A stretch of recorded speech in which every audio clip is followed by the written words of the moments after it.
Hey everybody, welcome back to a Never End Dungeon video here.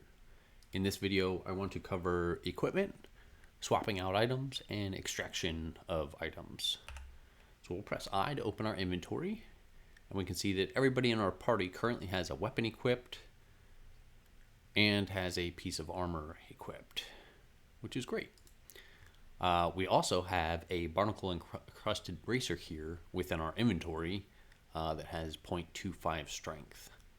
If you want to swap out an item, you can click directly on the item, and then you can choose who you want to equip it to. So in this case, let's choose Sucker as the knight here. And because he already had the braided kelp belt equipped, it just went ahead and swapped those, moved the braided belt back to the inventory, and gave him the barnacle encrusted bracer, which increased his strength from 3.75 to 4 and took his dexterity from 2.25 down to 2. That covers our swapping. You can just directly click on an item to unequip it and then just directly equip an item if you'd like, but there is also swapping if you already have a piece of equipment already in the given slot. All right. Now just to cover, so this has 0.25 dex, this has 0.25 strength.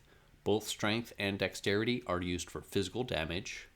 However, dexterity is also used for healing as well as determining your turn order within battle, which can be beneficial to be going first.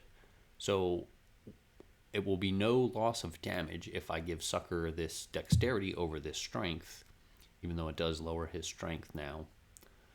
A lot of times you may want to keep a certain number of items in your inventory just so you can swap out in various stats. So Sucker being our highest strength character here, if this happened to be a strength obstacle rather than a dexterity obstacle, I would probably want to get my strength as high as I could to either meet or exceed that stat check, or at least give me the best chance within the challenge, assuming I was going to not meet that stat. So sometimes you may want to keep items in your inventory just to do some swapping out so that you can finagle your stats to get closer to your dexterity score.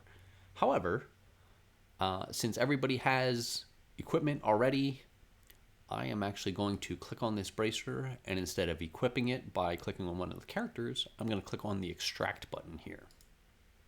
That's going to ask me who I want to increase stats against, and in this case we'll go ahead and choose Sucker. And since I lost the strength, in this case we can increase his strength by 2.5, his dexterity, intellect, or AP. Now, AP is generally the way that I like to go because the more action points you have in battle, the more things you're pumping out. You're healing, you're doing more damage.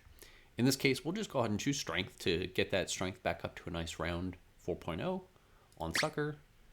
And we have a confirmation message that the strength increased by 0.25, and now we can see his strength here went up to 4, and that item is now gone, which is a way that you can keep your inventory clean, essentially keep powering up your octopuses, as well as, reducing the clutter within your inventory there. So great way to keep up on power.